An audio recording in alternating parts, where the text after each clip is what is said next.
So let us take a moment of silence before we start.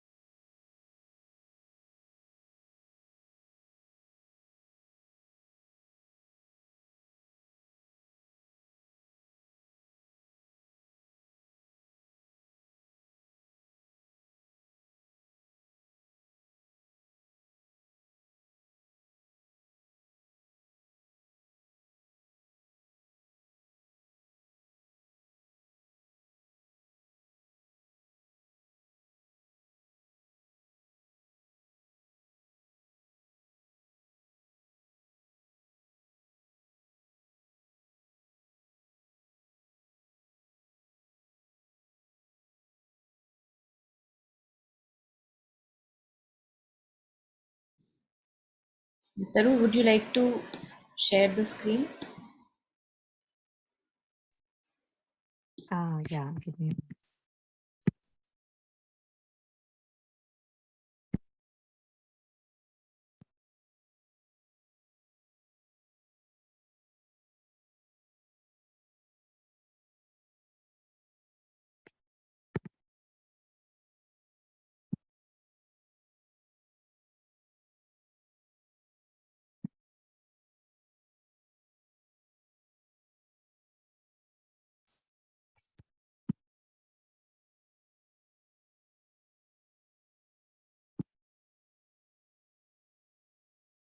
Yeah, so the Sunlit part.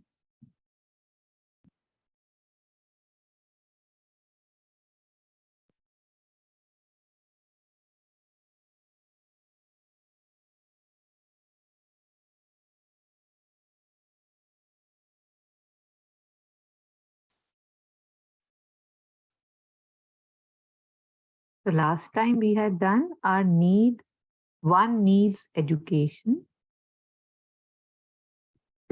So this time we'll take control your impulses. So if anybody is ready, they can unmute and read this passage, control your impulses. Yeah, Taru, I'll read. Please. Yeah. From the time you are quite young, the work of your educators is to teach you to control your impulses and obey only those which are in conformity with the laws under which you live, or with the ideal you wish to follow, or the customs of the environment in which you are. The value of this mental construction, which will govern your impulses, depends upon a great deal on the surroundings in which you live and the character of the parents or people who educate you. But whether it be good or bad, mediocre or excellent, it is always the result of a mental control over impulses. When your parents tell you you should not do this, or when they say you have to do that, this is the beginning of education for the mind's control over the impulses. Thank you.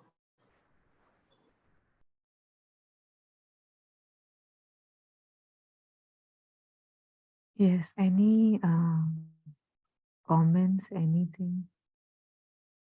I think this is one topic that we, I don't know, knowingly or unknowingly, this is touched at almost everything, right? Training the mind, training the thoughts, mindfulness, awareness, meditation, chanting, all these patterns and impulses, how they, the way it has naturally become these days that they control us, and how we have the capacity, absolute capacity, to be the master of our impulses, of our mind.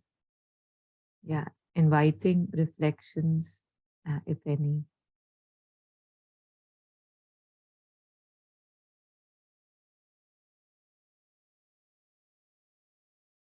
Monica and I yesterday were discussing, the importance of nurture versus nature. So, yeah, how we thing that, like even here when it says that when your parents tell you you should not do this, or when they say you have to do this is a beginning of education for the mind, control over the impulses. And yet one has to be so careful because, being a parent, you teach what you think you were taught, and that you don't even see whether that worked for you. So again, who is teaching? I mean, I personally feel that before you're allowed to have kids, there actually should, I mean, rather than the 12th exams, 40, like colleges and stuff, there should also be some examinations or interviews for, say, before marriage, before education, that why are you choosing what you're choosing, why are you marrying whom you are marrying, and are you ready to have kids? Okay, let's see. That would kind of really change, if done in a beautiful way, the quality of our lives and the reason why we are doing what we are doing. Yeah, very important.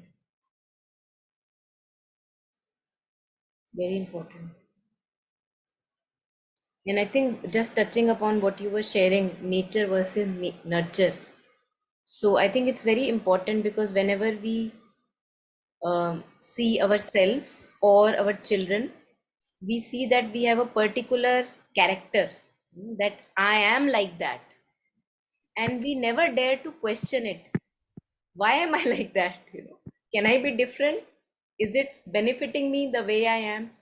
And we never question it. So we think that that's what mothers and Shiorobindo's yoga is about. It's about transformation of our nature, which never has been questioned before, that it can be changed. So yesterday, what you were sharing, I immediately, the moment Sarada ji read this paragraph, yesterday's discussion kind of came up, and we were discussing about how we, when we are rearing up kids, for example, we see that in the child, we see our own distortions, we see our reflections. That if I've been an angry person, we see that anger in the child. If I have been jealous, we see the jealousy in the child. And it's, some of the patterns are very obvious and some are obviously, in lesser or greater degrees. And mother says that this is because the way children are born usually is, as you were sharing, that there should be a proper education before marrying and having children, which is, would be really nice actually to have that education. So the way we are born is a very unconscious way, कि चलो खाली बैठे हैं शादी कर लेते हैं, खाली बैठे हैं बच्चे कर लेते हैं. It's almost like that with us, because we don't have any good occupation and the job is like 9 to 5, we are getting bored. Okay, what to do? Let's have a child at home, at least that child will bring us joy. Usually that's how we make children. And it's a very unconscious state. Most of them are, accidents, they just happen. We didn't maybe want it consciously. So there is a lot of unconsciousness as the child grows up, becomes like 7 8 years old.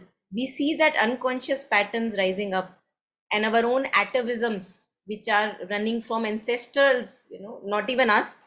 Dada ko jo problem thi, jo nani ko, whatever issues, anxiety issues, panic, depression, all that comes with the child.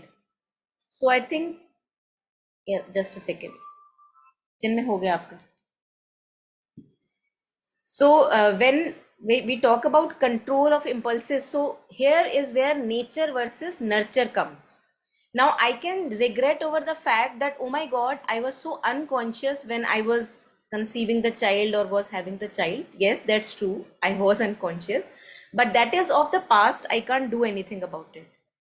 But irrespective of the genes that I have given to the child, or the conditioning in the womb that I have given to the child, whatever thoughts I was harboring, whatever feelings I was having when I was having the child in the tummy or while conception, irrespective of all that, now when the child is growing up, if now I give a proper nurture, things change.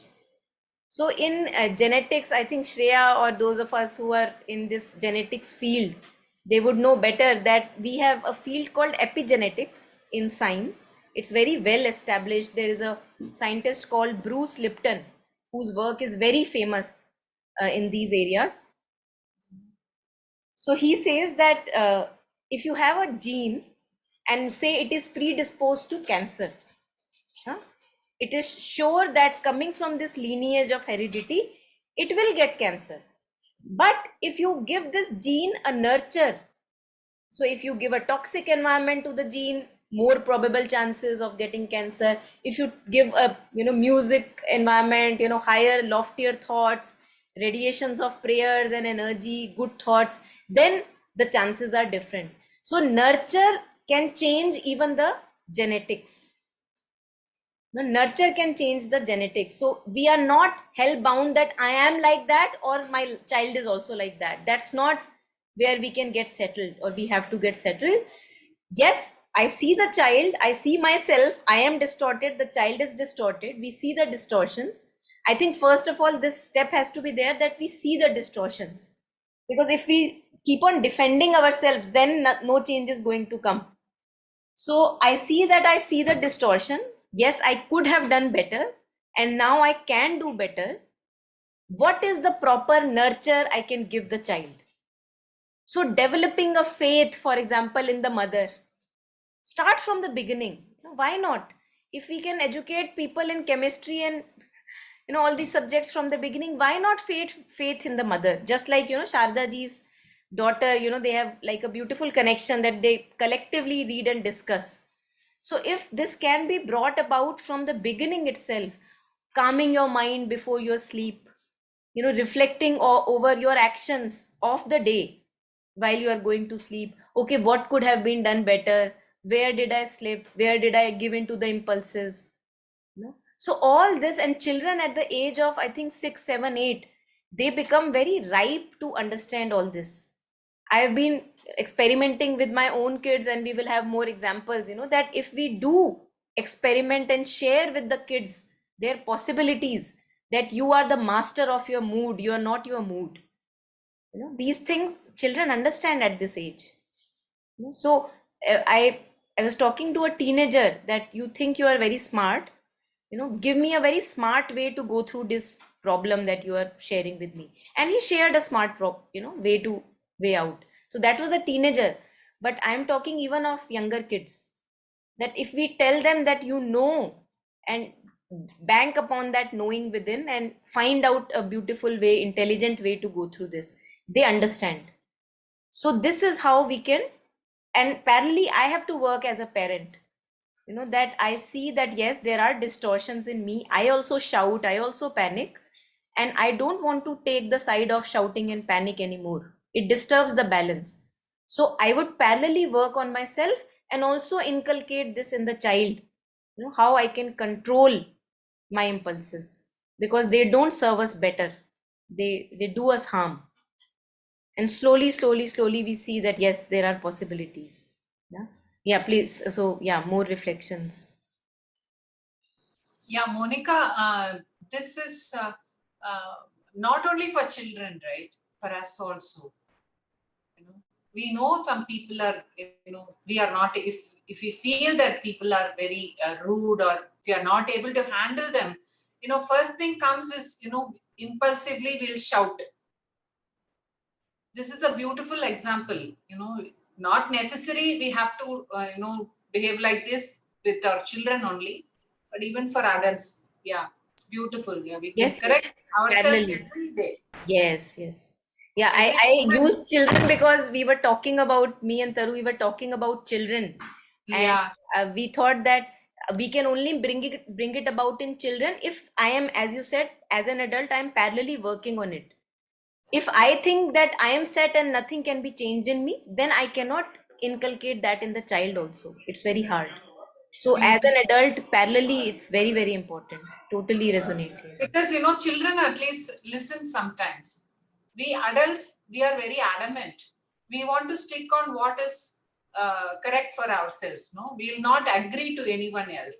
But this is a beautiful practice. If we keep on practicing, definitely it will give a beautiful result. Yeah. Thank you. Thank you for bringing it up. Yeah.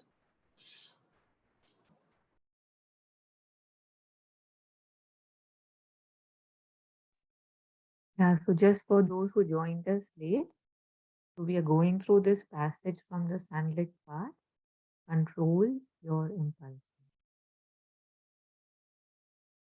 Monica, what you shared, I think that was really a different window again. I think we have this thing that we know the best, especially when it comes to kids, no matter how, I don't know, in adapt we could be feeling about ourselves in general, which is usually the case if we are honest. But when we are especially with the children, with anybody's children or our own, it feels कि अरे वो तो इतने छोटे हैं ना. I know I'm 20, I'm 30, I'm 40. Obviously, I know. So even without realizing that what I am telling them to do or what will this lead to? Because we are so used to seeing the small pictures, right? कि just this. We don't see anything in full, okay, what is this leading to?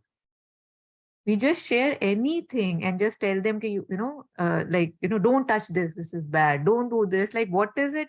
How we kind of, I would say, just kill their natural impulses towards finding their own joy, finding their own beauty. And when you shared that you should give them the onus, okay, this is the problem. How would you solve it? I think that was beautiful because then they are part of the solution.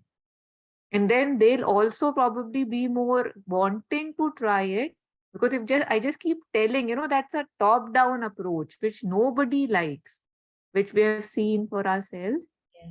So it's a And I very think good this thing. top down approach makes them feel weaker, Yes. that I don't have the power. And when you Yeah. ask them that you know Yeah. there is a solution hidden within you, you are very Yeah. smart and you can find it. Then they think about it and they dig it. So it Yeah. Yeah. empowers, it Yeah. empowers. Yeah. It may not work every time, but many a times it works, this thing that finding a solution from within, because then you feel that, oh, I can do it. So it gives us that empowerment. Yes, yes, yes, Jasmine, yes. Yeah. Yes, Priyanka, did you want to share anything? You had switched on your camera. I don't know whether it was on. No, I just joined and Okay. yeah, thank Yeah, So Jasmine, would you like to unmute? Sorry, in case you want to share anything. yeah, go ahead. I just joined, so I'll just share as we go along. Sorry. So Okay. So I was thinking maybe to go over it once more. So one line by line. It's a very important passage. Yeah. So from the time you are quite young, the work of your educators is to teach you to control your impulses and obey only those which are in conformity with the laws under which you live, or with the ideal you wish to follow, or the customs of the environment in which you are. So I think we can see that something in me wants to establish harmony in the house, harmony at workplace, or harmony in the culture that we are living. So something in me wants, that's why we have this very strong sense of wanting to belong to people, because there is a sense of certain oneness, at the base of creation. We are all one, but we don't know how to approach that oneness. So if we work with this ideal in our head, which can start at a very young age, not underestimating children. So at 7, 6, 8 years of age, it can already start. And if we see that, okay, if I, for example, if imagine that, let's take an example.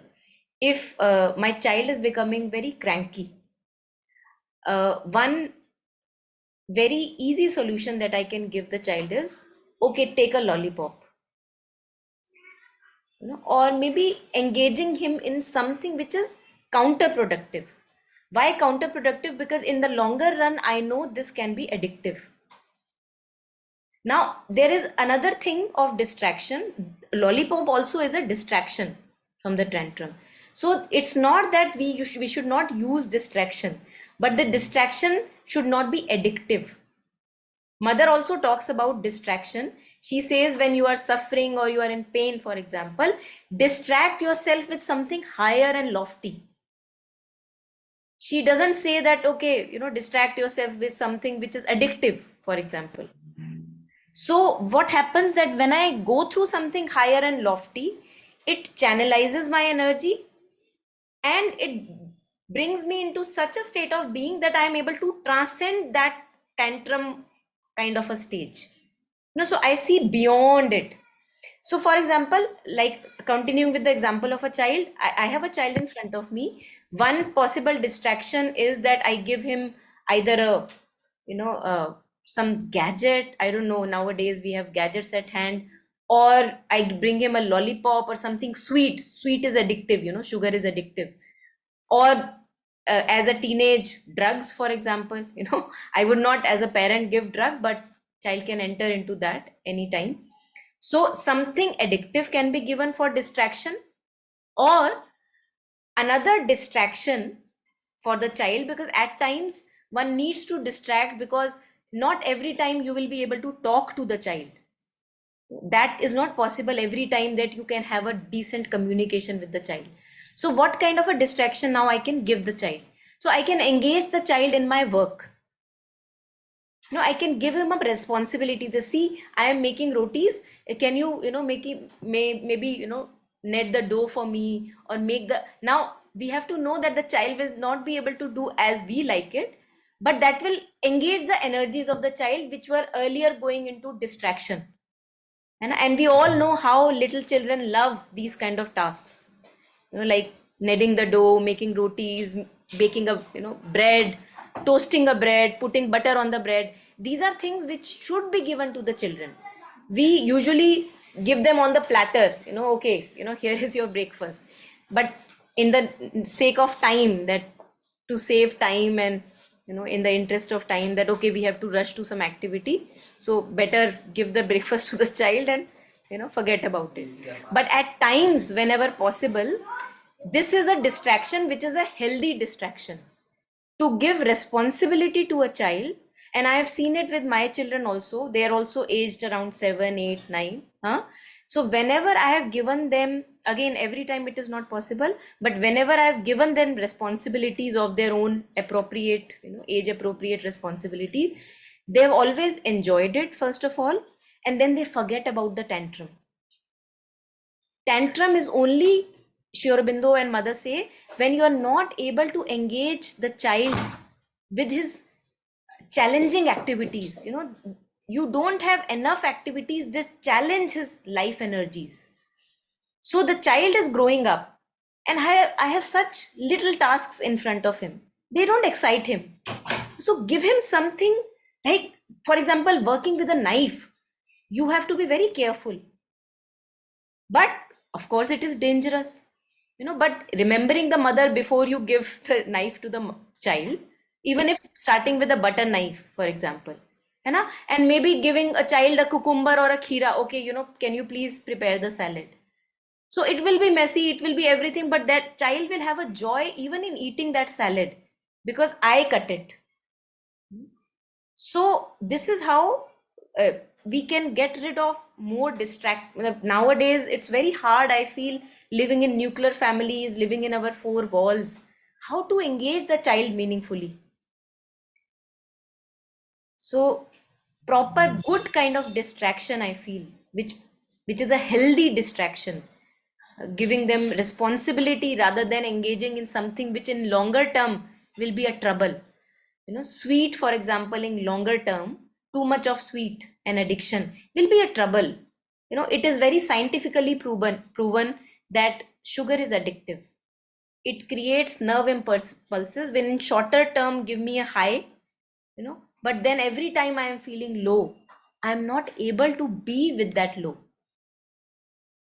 So this is also another not distraction, but another tool that we have at hand, that can I stay with my low? When I'm feeling low, okay, let us draw.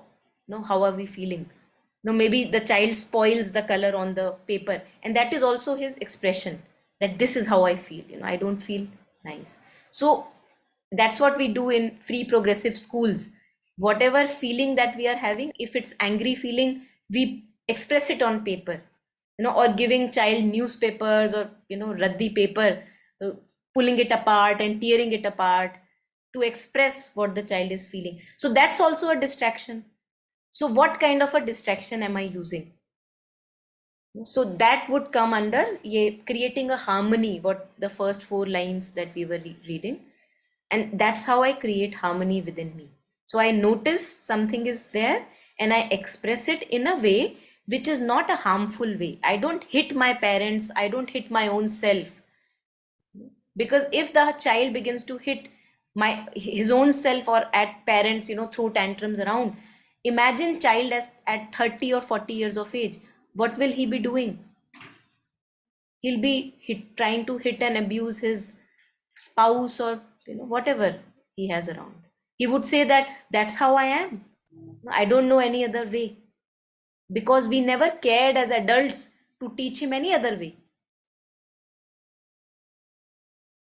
So there's much possibility here, even the first 4 lines, uh, what all we can do, experiment here. Yeah.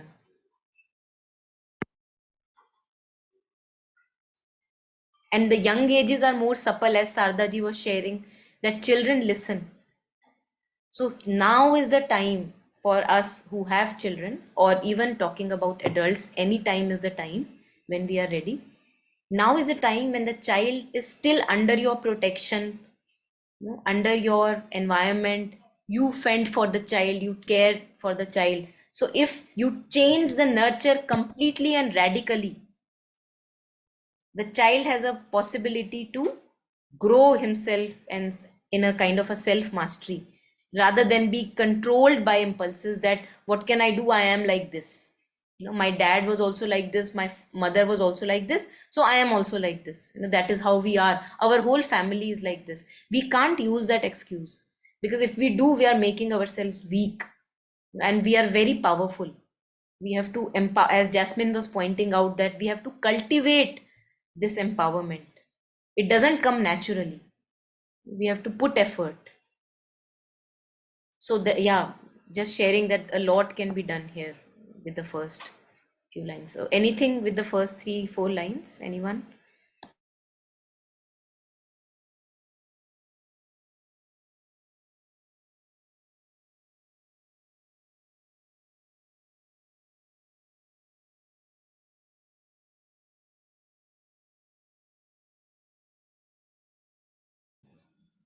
Okay, so I'll go ahead in that case if there is nothing at this. Yeah, Monica, just Yeah. one thing, Yeah. two things actually. I think why like how Sharda ji was pointing. I think it's very important that we have to see that this is not just for kids, because right now, at least for the people who are here, we could just say, okay, no, this doesn't apply on me. But this issue of how we distract and what is our entertainment, what I mean, right now I'm saying, okay, this is entertainment, but what is it doing to me, right? Because mostly these days our entertainment is Netflix, screens, mostly, right? I don't know. Like, pehle there were so many hobbies and all that people used to have, but that thing is kind of, really coming down. So, how you spoke about distractions, I felt it was really important, because it's like, say, if I'm in office or if I work online, I mean, most of us work online, 8 to 10 hours a day, I'm in front of a laptop or a computer screen. And then I wake up and I'm like, oh, thank God my day is over. I grab a coffee or a beer or whatever, and then I sit in front of another screen and say, now I will relax. And I don't see it. I don't see what I'm doing. And it's shocking why I can't see what I'm doing, right? Like, in the sense, even in one generation, like, how, say, when I was a kid, what we used to do till when I am, say, a 40 plus person, and what I'm doing, I can't see that there's something wrong, very wrong with my entertainment. It's just the same. And then we have like neck pains, backaches, eyesight issues, headaches. and I go to doctors, get MRI of the brain, ki what is wrong with me, and I don't see the right, ki how am I living? It's very interesting what my distractions are these days. And Yeah. also, to notice that when we rise up from these distractions, for example, you said that, I have had a very long day and I sit in front of YouTube or whatever, the series that I watch, and relax with either a beer or nothing. I don't know, whatever we use. But we have to see that when we rise up from this entertainment, what is the state of my being? Did it give me rest? Actually, usually we get up even more drained. We don't feel rested and we don't feel rejuvenated. And then we find travel places, then we book retreats and resorts because we never cared to give mind proper rest. So I think that's very important, and mother says that what is the proper way to rest the mind. Mother talks about it, that the proper way to rest the mind is to rest. Even Buddhism, they say to rest in its natural state. So, say bringing the mind in the body with the breath and staying as awareness, not getting lost in the thoughts now when you are resting the mind. So, staying as awareness. And now, when the mind rises from this kind of rest, then it is a refreshed mind. So we would know the difference, how we rise up from a YouTube watch, kind of a dose of YouTube or Netflix, or how we rise up from this kind of rest. If it has been a proper rest, even Jetsunma Tenzin Palmo, shares that how do you know your meditation has been successful? Because when you rise up from meditation, you must feel even more alert and rested. So there won't be any dullness and kind of a laziness there. So that's the sign that the meditation has worked. In one of the talks she had shared. Yeah. So more refreshment and more rejuvenation. Yes.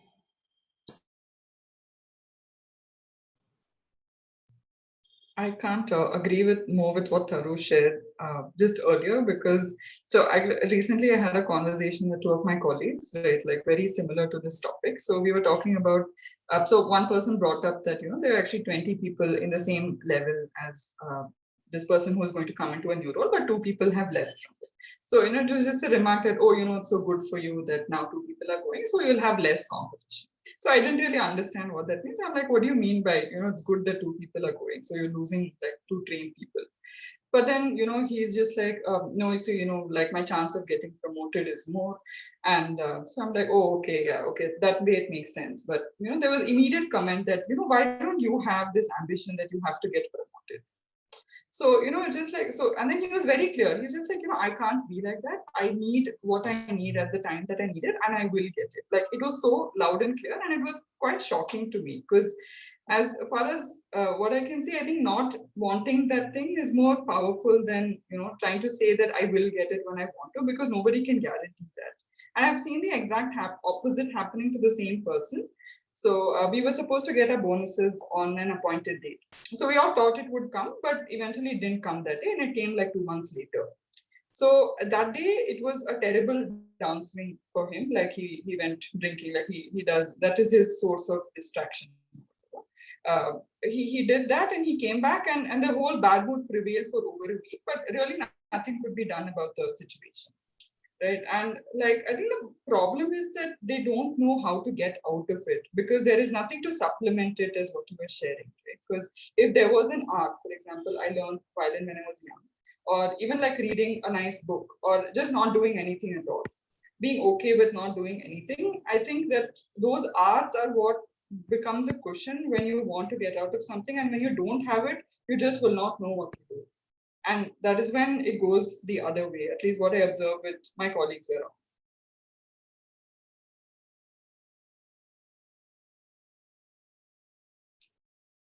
I think this point of having something impersonal, we have talked about it earlier also. To have something impersonal, just like you said about violin, for example, or art or music, or something where you don't need other people. So you have no dependency on other people. So if we can have one or two or three or more of such, one can say, interests that can really help us come up. Even for example, say reading, many people enjoy reading Mother and Aurobindo just for the fun of it. So that itself gives you a kind of an intimacy with yourself where you don't need now any more people around, and it is enough to uplift you. So that's very powerful. Yes. Yeah. And the Have some. monetary, and it Yeah. should be non-monetary. That is Yeah. the Yeah. thing. Yeah. Yeah. Yeah. Yeah, I think this point about being okay with the unexpected, like especially the things that we perceive as low or bad. It could just be a mood swing, it could be events, but somehow I feel that in our culture or in general, we are told to avoid feeling bad, right? As soon as if I see somebody who's low or I feel he's low energy or something, I'll say, okay, come, let's go for a movie. Okay, let's go shopping. Matlab, we have these things ke we never say, okay, let's sit together and talk about it. Or what exactly are you feeling? Tell me. And I think same thing with the kids we do, because as soon as we see they are losing the element, we want to just avoid the agenda. But even with myself, I remember, I think 7-8 years purani baat hogi, 6-7 years old, this thing, but probably every 2 months or something, I would get this feeling that, bahut ho gaya, like I want to just get out, like maybe mall or something, and I would do that. And yet I would never come back feeling better. Or if I would feel better, it would be very momentary that, okay, if I'm in the mall, if I'm buying a new shirt, I know, I had a stage in which I started going to the malls and stuff, but it never gave me anything that could help me transcend that need to go. And then I started sitting with myself that what is the issue? Okay, you're feeling low. Okay, let's feel low together, like me with myself, looking at, okay, I am feeling depressed. I'm just feeling that nahi अच्छा लग रहा. Okay, I'm with, and like magic, like magic, that need to go and distract myself disappeared. Like I would not have believed it if it would not have happened. So I think this is really important. It's okay to let others and ourselves. Again, not talking about ke bilkul isolation. Like I'm saying, being with that feeling or that person. Ki yes, it's allowed. If somebody is happy, I'll be like, oh great, they are happy. I'll allow that, right? But if somebody is crying, because it makes us uncomfortable, right? Like somewhere, कि नहीं, रो मत ऐसे करके. But why not? It's just another emotion. Yes, cry. I'm sitting. So it's just okay. It's okay. It's okay. Give its place and space. And another thing, very shortly, I know this. Yeah. So about, how these things live in us. Like when I was young, we were 4 children. And my mom used to take care of us with, just she was the one with 4 headstrong kids. And I remember once, but like when things got really tough, like once I remember like one of us had spilled water and she slipped quite badly. So instead of scolding us, she kind of started hitting herself. And as a child, I remember feeling like really horrified that, oh my God, what's happening? Why is she hitting and all? And 3-4 times it happened, but I took it not on myself, but probably she is not feeling okay and whatever. Let me not do anything else to spoil her mood. But around 3 years back, when my child was acting up, I gave myself a tight slap. And right after that slap, I was like, what just happened? Like, it was like that it wasn't me in my conscious thing doing it. The hand just, rose itself and hit me. And then I realized that, how they talk about how the patterns, how the impulses, how the genetics live through you unless stopped. And it didn't stop. I mean, it didn't just happen one time. Even today, sometimes when it gets really too much, when I feel कि मैं करूं क्या, मतलब I got सुन ही नहीं रहा. For example, like talking about the child, I have this impulse ki like, and it's I would call it natural. I would not say कि मेरा दिल करता है मैं मारूं, मतलब खुद ऐसे होता है कि because I can't do anything, that's just and it's within me, it's living in me, and I have to just ignore it, okay. So it's shocking how the things you were terrified of, or that hurt you as a child, that's the very thing you will be doing unless you realize that no, I don't want to do that. That's a Yeah. very, thank you for bringing this up, because it's a very, very practical and alive example of atavisms which we were talking of, which we inherit from our parents and ancestors, and how we can become conscious of them. And then, as Thich Nhat shares, that if we become conscious of one, even one atavism like this, and let it go, not follow the dictates that it harms us and disturbs the harmony, we actually cut this for even our kids. So we've cut the cord which we were carrying from even our ancestors. So very powerful. Thank you for sharing this.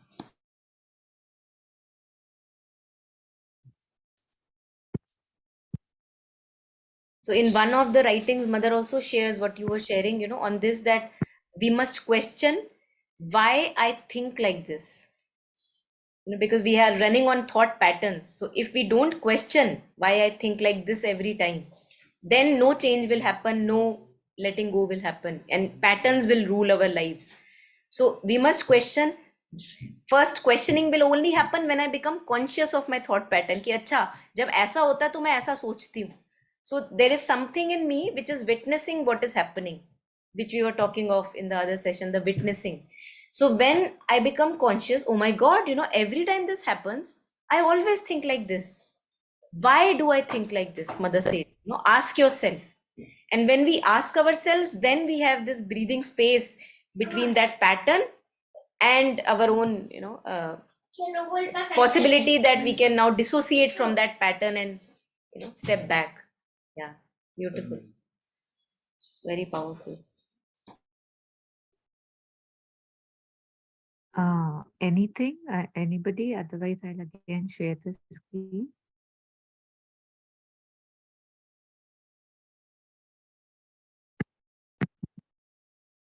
One thing which also comes to, sorry, comes to my mind, that these patterns won't go away like that. So which we have to understand, because the example that I share is from the towards the end in Beautiful Mind, where he says that I still see those people.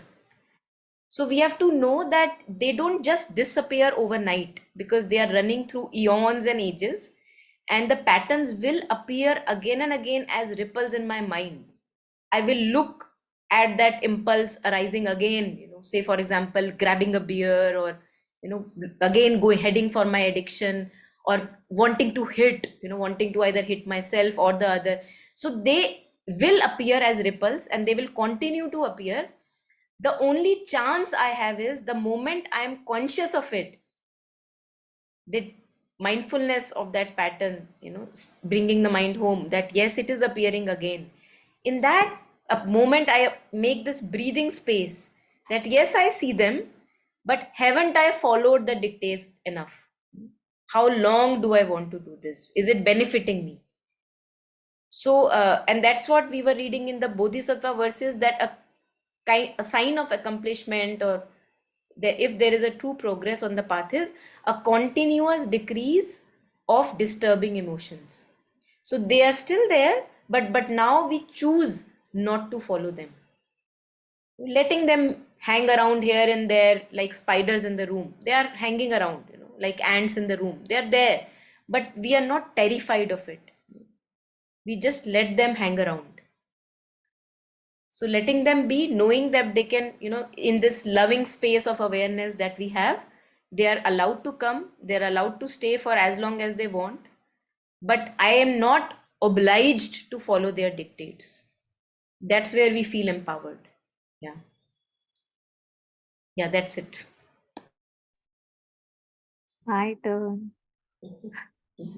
Just one thing on what you were sharing, just very practical again, I felt it was for me. So I'm sharing that, the mind has impressions like you just shared, right? That, okay, relaxation means this. If I say a word, relaxation, a image forms in my mind. For a smoker, it would be a cigarette. For a person who drinks, it would be a beer. Say, for me, probably it could be, say, okay, I'm sitting on the beach on that sun chair and stuff. And I've been realizing that I have to rewrite, redraw, resketch these images. Like, because say if I say, okay, I'm tired. And suddenly the image of, say, the beach chair comes to my mind. But that was like maybe a year back. And probably it will take me another year to be on that beach chair again. But what about the 365 days I lived till then? So I slowly started refeeding the information that, okay, isn't walking very relaxing? So just changing that thing. And suddenly now realized that after minimal attempts, when I'm working on myself like this, things are changing. Like if twice I try to replace that image, okay, this is even right now, it can be done, right? Isn't breathing a pleasure? And now that is what is coming to me at the minimalist effort, is what I just want to point out. We don't even know how the images are directing us and trying to crave कि हो मुझे तो वहां मिलता है और वो कितना दूर है. This life is so cruel. And yet, like how Thai says, कि breathing in itself is the biggest pleasure. So if I can just make myself aware of it, because if I do it mindfully, it is. But it doesn't get registered for some reason. So I have to, feed it in my thing. कि अरे ये भी है, ये भी है, ये भी है. So then I don't have to wait for vacations. I don't have to wait, light a cigarette. I don't have to grab a beer. It's right here. If I just change what I have in my memory box. Yeah, yeah, absolutely. And I think this is a very good example of mastering life, mastering, or what we were talking of, controlling impulses. है ना, क्योंकि impulse मुझे वहां लेके जाती है जो older path बना हुआ है. But now if I have suffered enough and it has not benefited me, and just like very logically we will analyze that, has it benefited me, as you were sharing that, just talking to oneself, that it doesn't benefit me that much. And what really benefits me, can I now inculcate that instead of that? So as Jetsunma shares this very powerful image of going through a forest, she says that our older unskillful patterns are like you have been there again and again, again and again. So a path has been formed and the grass has been removed from this path. So now it's a very effortless path for me to either pick up a cigarette or whatever, go for a beer or anything. It's a very effortless path. How have I created it? By walking on it again and again, what you were sharing. But now if I have done that enough and suffered, and now I want a different life, so when I am standing on this doraha, then I have choice. Okay, I have done that enough, been there, done that. Now can I, do I want to walk this new path? So she says that the more and more we walk on this newer path, what mother shares about higher and loftier possibilities for us, which benefit us rather than harming us, then what you were sharing, then with the minimal effort, the grass is cleared now after walking again and again, and now the grass grows on the older path. So there, going there would be very difficult for me. So picking up a cigarette again, I won't want now. No, now I've lost that habit. Now it would be very easier to develop a new habit. Now it's very easier to either pick up Savitri and read few lines, and that is my joy. That uplifts me, for example, or breathing, what you were sharing. So yeah, very beautiful. Thanks.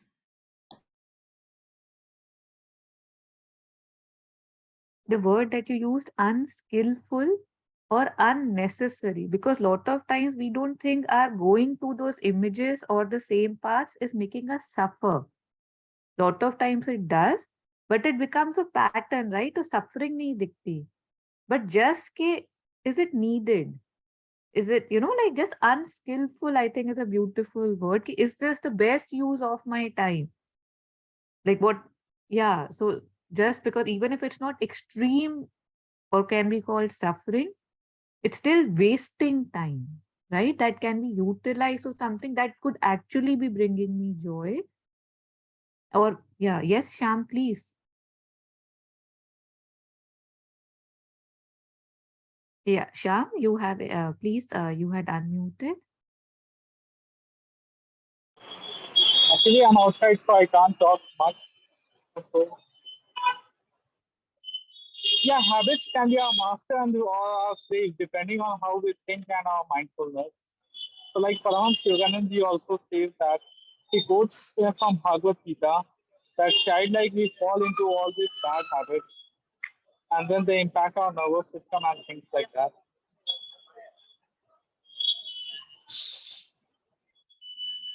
Yeah,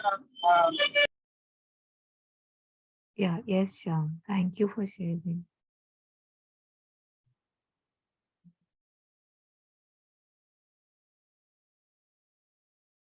Should I pull that up now? Should we finish?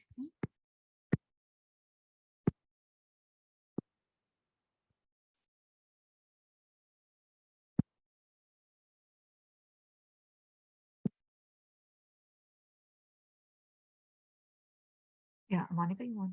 Yeah, the value of this mental construction, which will govern your impulses, depends a great deal on the surroundings in which you live and the character of parents or people who educate you. So I think in our context, and also we can take up the context of children also, this would I think refer to, for example, the value of a sangha or a community or friendship or whatever you have on the path, and whatever companionship I am giving to my own self. So what you were sharing, I think you already shared an example for this, that uh, when I have this older pattern of picking up a beer for relaxation, now I begin to question it. So the questioning is a mental construction. Yeah, questioning, and also the way I make myself understand, that's also a mental construction. So the value of this mental construction, which will govern your impulses. So I make myself reason with myself. That's why mother says that reason is like a regulator for impulses, because impulses are wild, but reason says, okay, how much harm is there, how much this much is there, but many a times we overuse reason, that's also true. And in that we don't even move from our tamas, overusing reason. So that also has to be, I think, taken care of.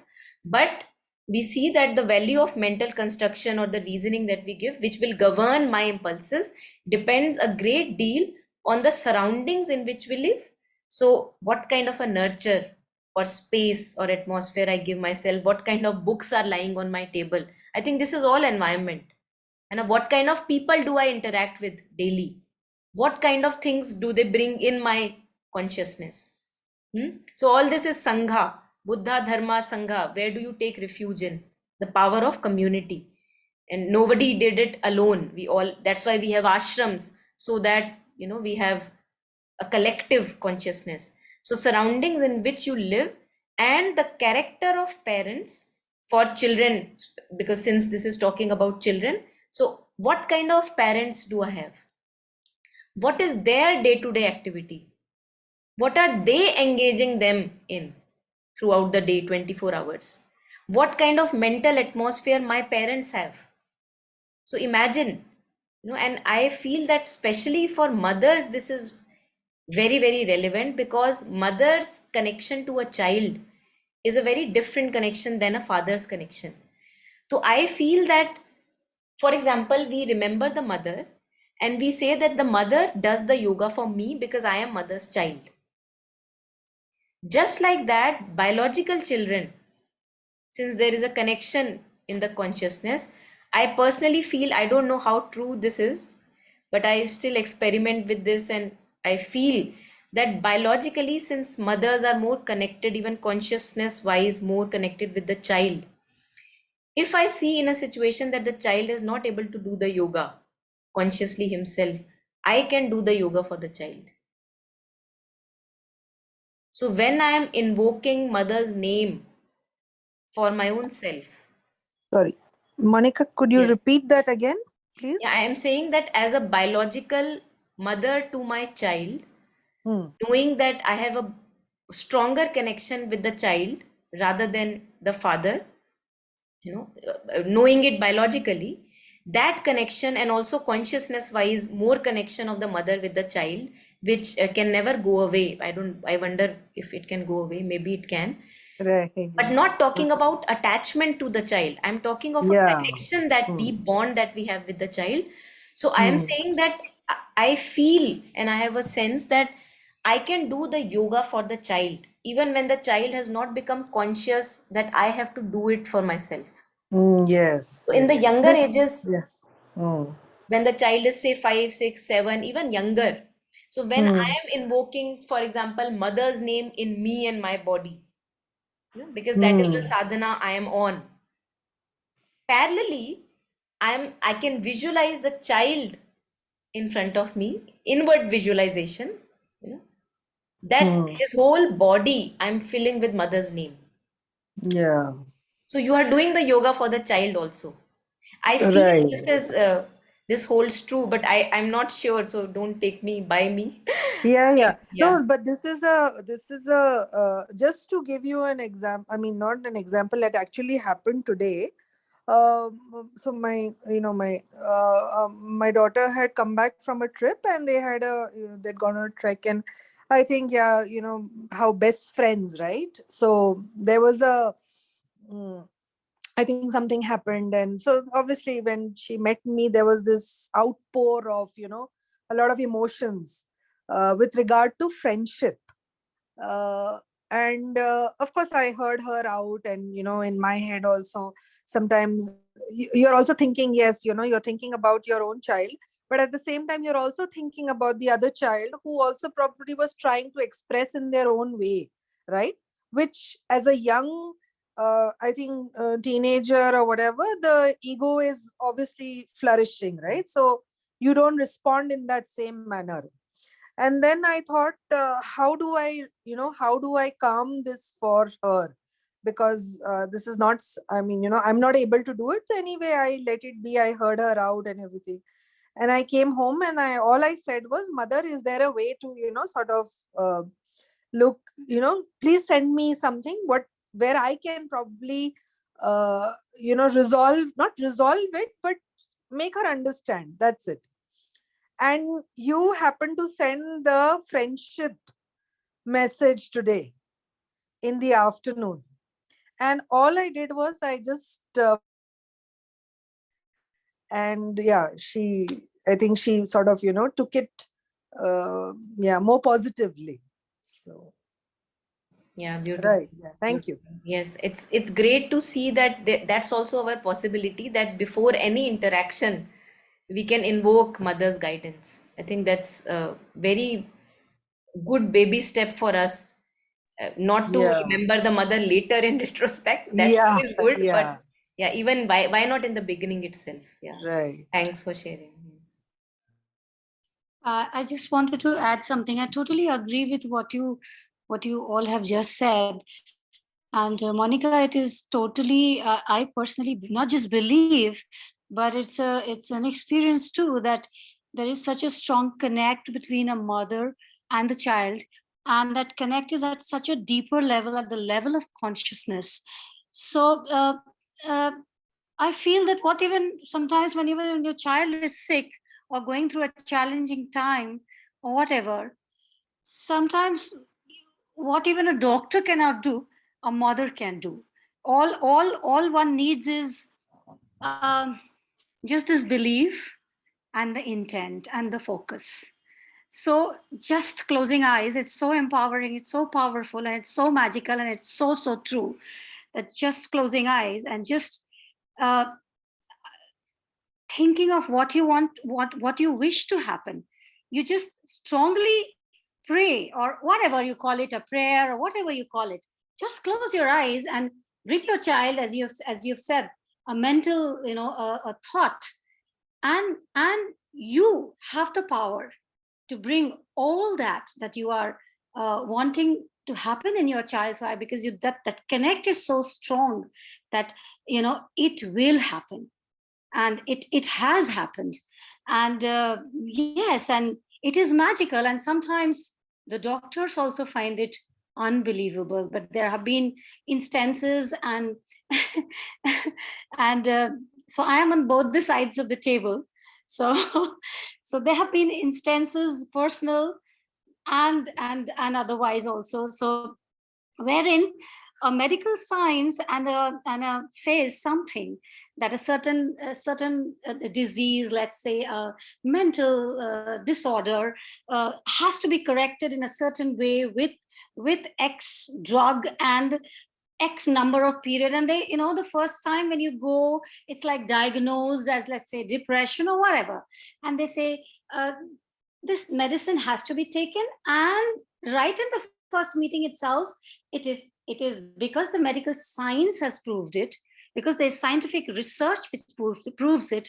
There are papers, there are articles on it which authenticate it, and we so strongly believe it, that this is it, that अब ये दवा 6 महीने तो खाना ही पड़ेगा, और जब आप कम से कम तो 6 महीने, and then by 6 months you're going to be fine. And I have seen a mother working with just her pure intent and making that magic happen. And that has been magical even for the doctor, sort of unbelievable.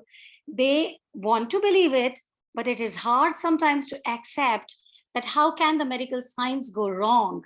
But yes, it's not about going wrong or anything. It's our there's immense potentiality, there's immense power within our own self. Yes, with due respect to the science that I have also read and I've kind of practiced, but medicine and drug and everything has its place, and to be respected and to be needed whenever needed. But don't give that the power. Don't give just that the power. While it is sometimes needed and it should be taken, always believe that there's a greater power lying within you, and the medicine can do its effect, but what you can do with just your intent on your own body and on anybody. Yes, the child that we have a strong connect, and I'm saying going beyond that, not just your own child, but beyond anybody, but say a relative, a friend, or further, a patient. That if you're even intending, even as a doctor, even if you are prescribed medicine, and if you're also intending something, that intent, that pair, it works magical. It works magical. So it's so beautiful that you brought it up, so you talked about it, and this is the little thing that I wanted to share. Thank you. Thank you, Priyanka. Thank you for substantiating it. Yeah, absolutely. And I think parallelly, we also have to know that if I see what you were sharing, that as a mother, I have so much of power, and not even connected just with the child, we can do it with anywhere. And that's what I many a times talk to Taru. I say that I feel that we lack love, because the Yeah. moment my family is okay, how do I care about others? And when you were talking about power of intention, so when I have like this strong love and pure intention for someone, then anything is possible, anything can happen. Yeah. Then there is that empathy that we talk about. Yes. Yeah, we feel, Yes. that oneness of anything, that, and then that intent works, yes, that love. Yeah. Yeah. Thank you. Yes. And parallelly, I wanted to share that just like my positive intention will work either with a child or with a relative, we also have to know our negatives are also working. So this Yeah. unconscious ill wills that we have for people, that जो भी हो रहा है इसके साथ, अच्छा वो कुछ समय के लिए होगा, पता है ये बहुत जल्दी अपटर्न हो जाएगा. We have these things in our head, unconscious going on. They have to be recognized, brought to light, and transformed. So negative, even for the child also, when I as a mother, I have an image for the child कि यार इसको तो हर सर्दी में ना ये होता ही होता है. So it's my thing, my problem. and it's getting transferred to the child, that every sardi he has it. So this is what we have to recognize, ki every time I think like this, what mother was sharing, that why do you think like this, so every sardi, now this is a new visualization, what you were sharing, that the powers within, the power of thought and imagination that I have within. So with that I can say, yes, this winters my child is going to be full of light and strength, and he's going to just pave his way through. And even when he's ill, he will go through it with like full confidence. So this also can be, and it is all an inward movement, we have to know this. So all the sadhana is happening within, and the results are manifested outside. And even when there is no sadhana, we have to see that whatever I see defects in my outside, they are result of my inner state. So as mother shares, that all the difficulties lie within us. So yeah, many things possible for us here.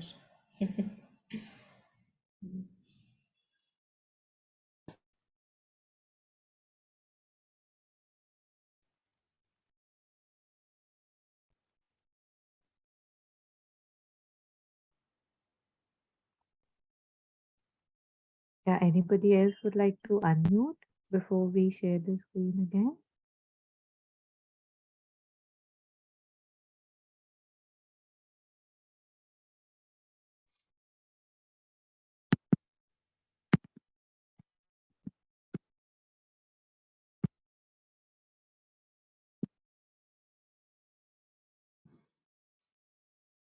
Yeah, but whether it be good or bad, mediocre or excellent.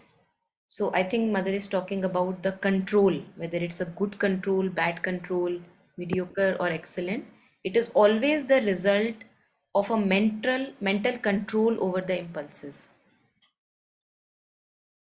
When your parents tell you you should not do this, or when they say you have to do that, that is a beginning of education for the mind's control over the impulses. So I think this is very important, because when we talk about giving freedom to children, or either giving freedom to our own selves, कि मेरा तो जो मन आएगा वो मैं करूँगा, मैं तो आज़ाद परिंदा हूँ. So in the name of being an azad parinda, we really first of all destroy our own self and destroy our surroundings. कि मैं आजाद परिंदा हूँ, I can litter anywhere. मैं आजाद परिंदा हूँ, मैं कोई भी रेड लाइट जंप कर सकता हूँ, क्योंकि मैं आजाद परिंदा हूँ.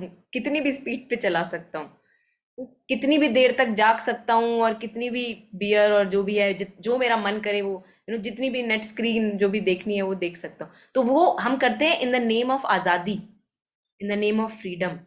But this kind of freedom is destructive. We all know, we all see, and we see that if other people are using these activities in the name of their freedom, then it will hurt us, because then we will say that how can that person do that.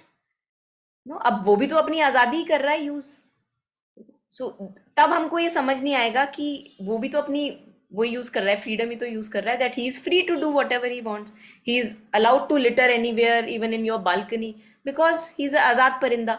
But हम जब खुद करते हैं, when we do it ourselves, then we don't feel limited. So masters have told us, and it's a reflection of our own life also, that with freedom goes responsibility. So if I want freedom in my life, yes, I am allowed to have that freedom, along with a mastery and responsibility over myself. And true freedom is the mastery and control over my own being. That's true freedom, that how free I am, that today I don't want to think about that person, and see, I'm not thinking about that person. But we don't have that freedom right now. We don't have it. The moment a thought comes about that person in my life, I'm compelled to think about him. So can we call this freedom? And what we talk about, either mindfulness or mastering ourselves, that the moment I want now, okay, I have to put my mind here with this activity, for example, breathing. I must be able to do that for as long as I want. That's true freedom. And that brings us joy. So I have to ask myself, do I have that kind of freedom?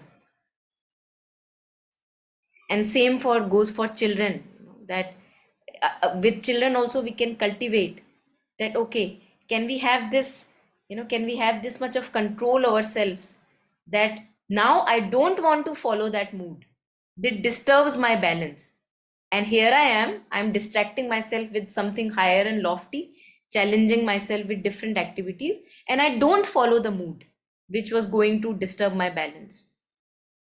So knowing that we are beyond our moods, we are greater than our moods. But this can't be if I, as an adult, I don't practice this with myself. This can't be. And this is true freedom, and freedom brings us joy. That some past image or anxiety or some future panic came as a thought, as a feeling. Somebody said something and the mood was about to go down, but see, I was so free that I did not follow it. That's true freedom. So where I must go, where I must not go, what mother was sharing in this paragraph, if we can cultivate that kind of mastery and freedom, it becomes joyful.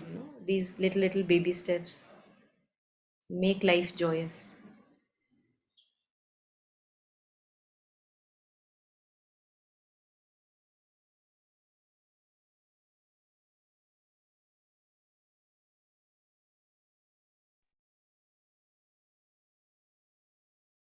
So especially from this last line, what I understand is that one thing is that you're being told that you have this mechanism through which you can control your impulses.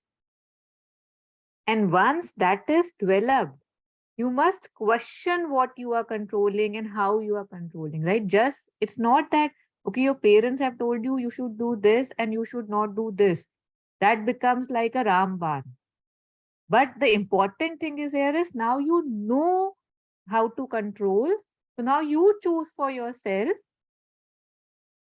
hopefully under the light of some master or mystic, or under the from operating from the right center, that how now do you want to train yourself, what do you want to believe, and which way you want to go, right? That is the true education of the mind. That tool is being developed, but what you are taking in, filter that. Or if something wrong has been taken in, you have the choice to discard it. Yeah. And I think as a parent, I would have to introduce him or her to modalities. For example, resting mind. So before sleep, how to quieten the mind.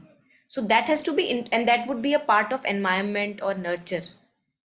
If I am doing it with myself, it's easier, because if I don't do it and I do it only with the child, it can't be done. I don't think it can be done. So if I create that kind of nurture, so I have given like an exposure to the child, see, this is possible for you. So it's possible to rest the mind before you go to sleep. And now, as you were sharing, that invoking also child's reflection over it, that where do you think your mind is rested, here or there? So that is the light of consciousness with which he sees, okay, no, I know this benefits me, and this I don't feel easy about. So yeah.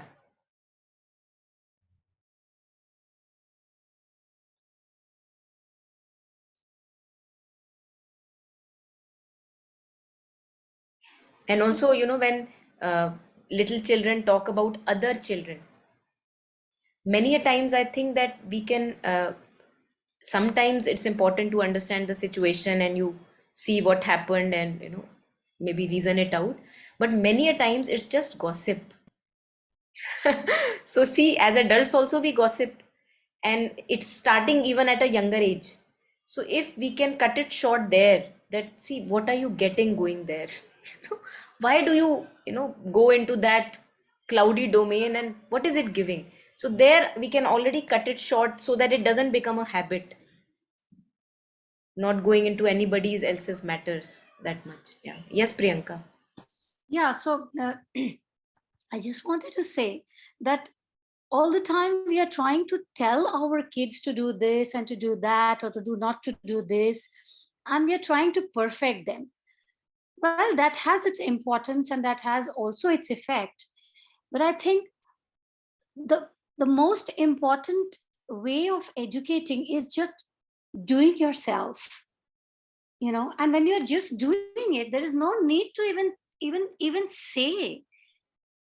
All you have to do is what you're expecting out of others, you just do that. And it's so contagious that it just spreads like a vibration, like a wave. It spreads, and it puts everything in the right, everything around you. It just settles everything around you. It starts with self, to the home, and then it goes beyond. So अक्सर हम अपने जिंदगी में तो बहुत हमें लगता है कि हम सही हैं.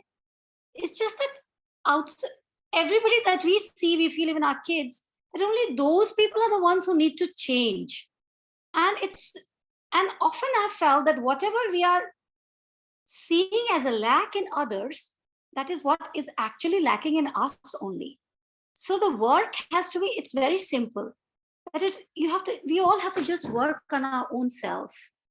And as you said, that sleep time, it's not just about sleeping for X number of hours, but it is the quality of sleep. It is restful sleep. That is what is important. And if you tell your child, ये मत करो, gadget मत देखो, चाहे phone मत देखो, चाहे last activity जो करते हो वो ज्यादा एग्रेसिव नहीं होना चाहिए, चाहे फोन पे ही, and we ourselves are not able to discipline, have that control within ourselves, then even when you're telling that to the child knows that he will not cut you, he or she, because they know that they have to obey you. But deep down, it doesn't go deep within. But when they see you, when you are living a life with a certain discipline, then when they are watching you, that goes at a much deeper level. And you don't have to say. It brings, the transformation happens on its own. तो बड़ा simple है, काम सिर्फ अपने ऊपर करना है, बाकी सब कुछ अपने आप ही सेट हो जाता है और हो जाता है. It is that magical. I so believe in magic, and it's so rightly said that magic happens to people who believe in it. So magic is nothing but the belief, and it happens. And so and it's so beautiful to believe. So and the more you believe, the more magic you create. It's such a vicious cycle, and it's so beautiful. So बस यही करना है, अपने ऊपर काम करना है. और कई बार हम अपने husbands में भी fall देखते हैं, और शायद husbands wives में, and we want the other person to be perfect, other person to change. But the moment, I think, when you start working on yourself, and when that change happens, when it is visible to others, some of the change, you might feel it within yourself, but when that change has reached to a certain level, when it is externally also visible to others, then there's nothing to be said.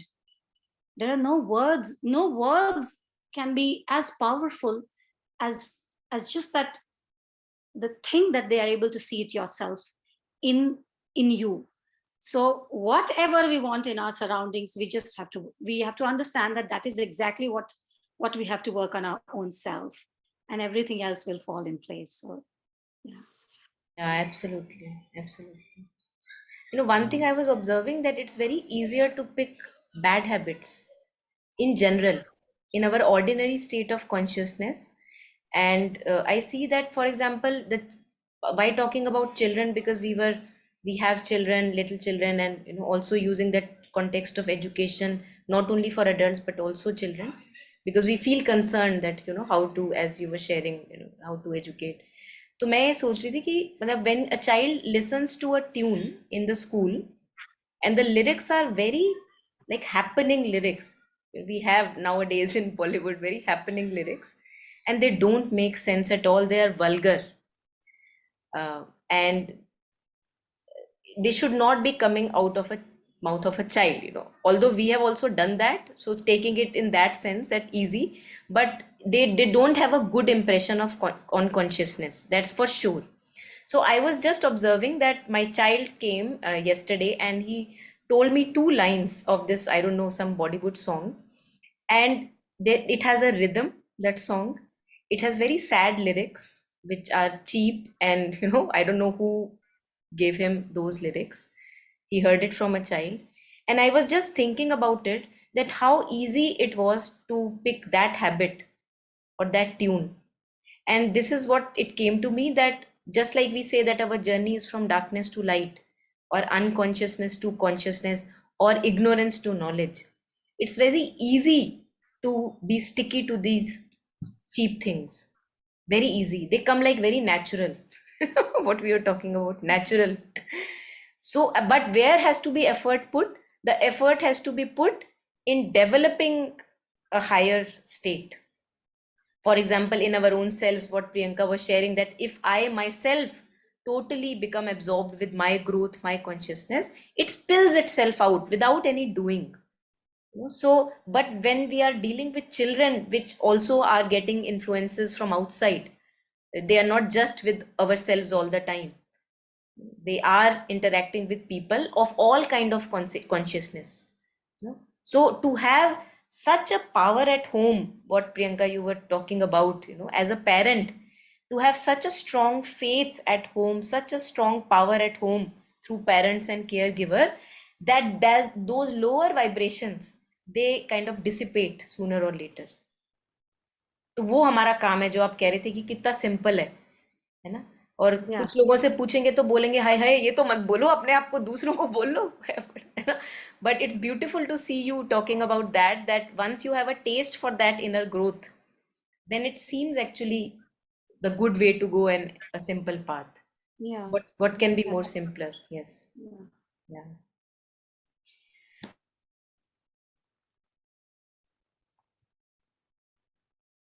In that story, Peter Pan, I think we must all have heard about Peter Pan. There's a story in which, the Peter Pan had friends, like Pixie, or I don't know, different fairies who used to fly around him, and they started dying.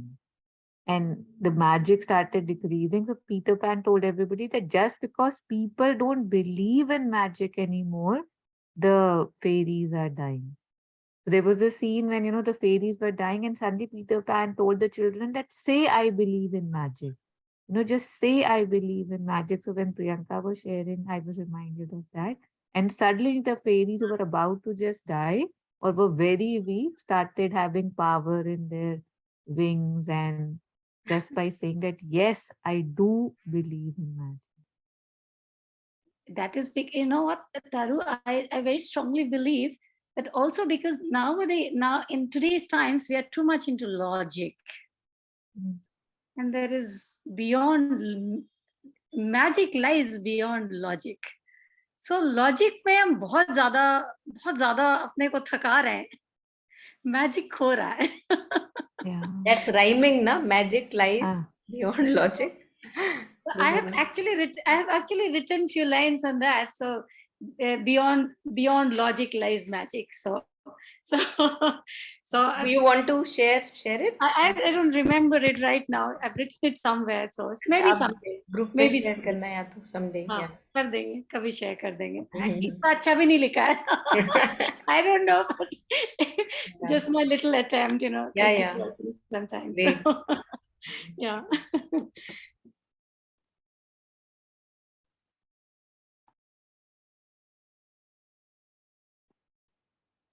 Yeah, Captain Jayashree, Sartaji, anything before we end the session?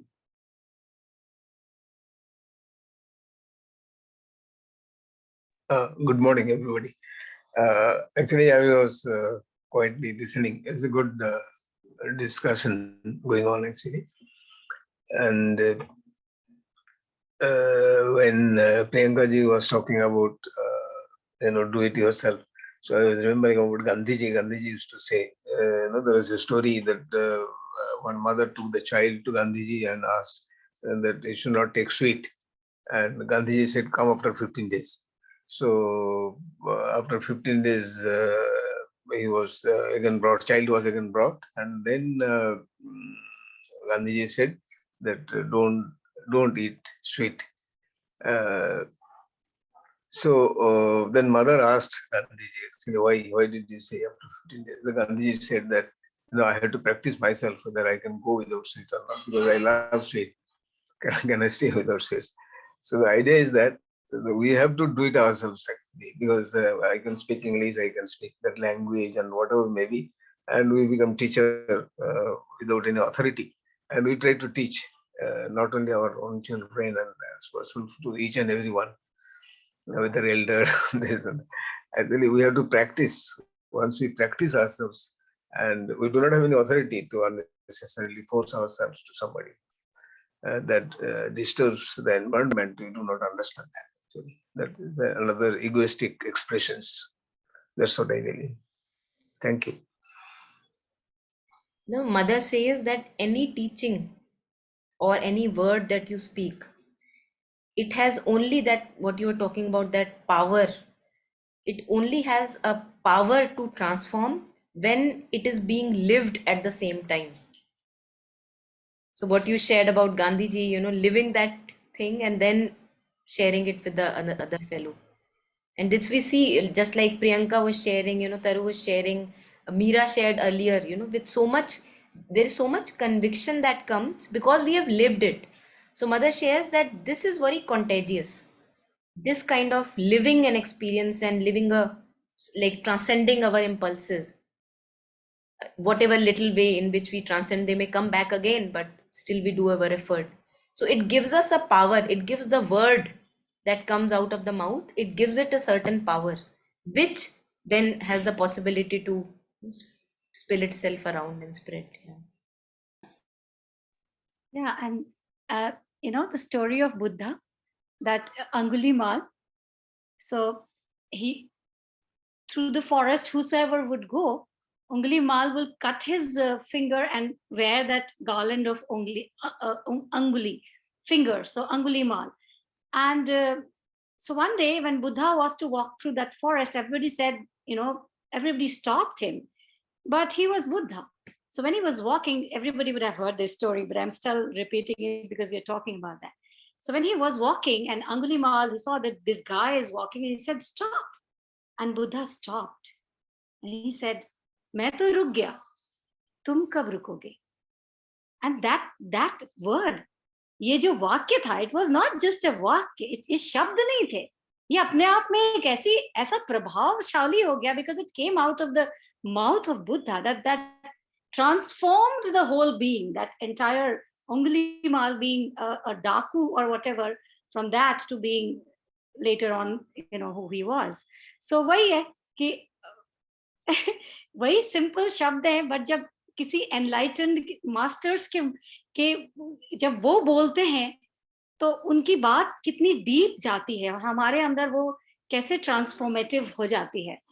And वही शब्द जब हमने खुद अपने अंदर वो नहीं, उस अपने को जब नहीं साधा, जो हम कहते हैं ना साधना, तो साधना है क्या?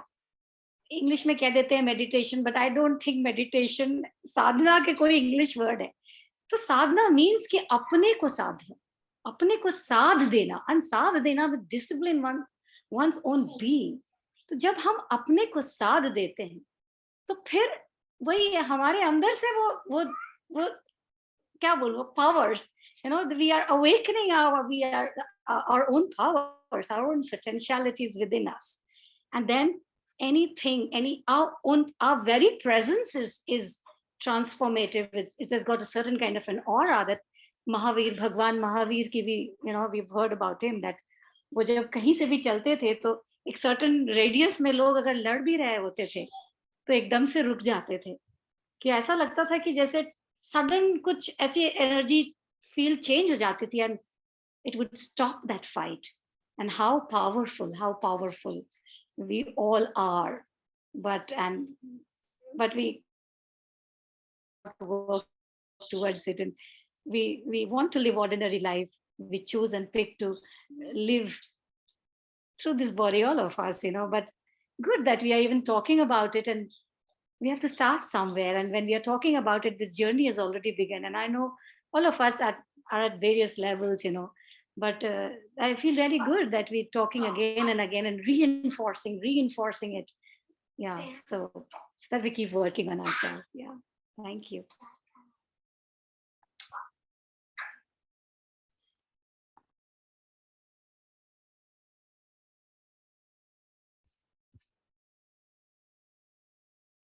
So should we end it here?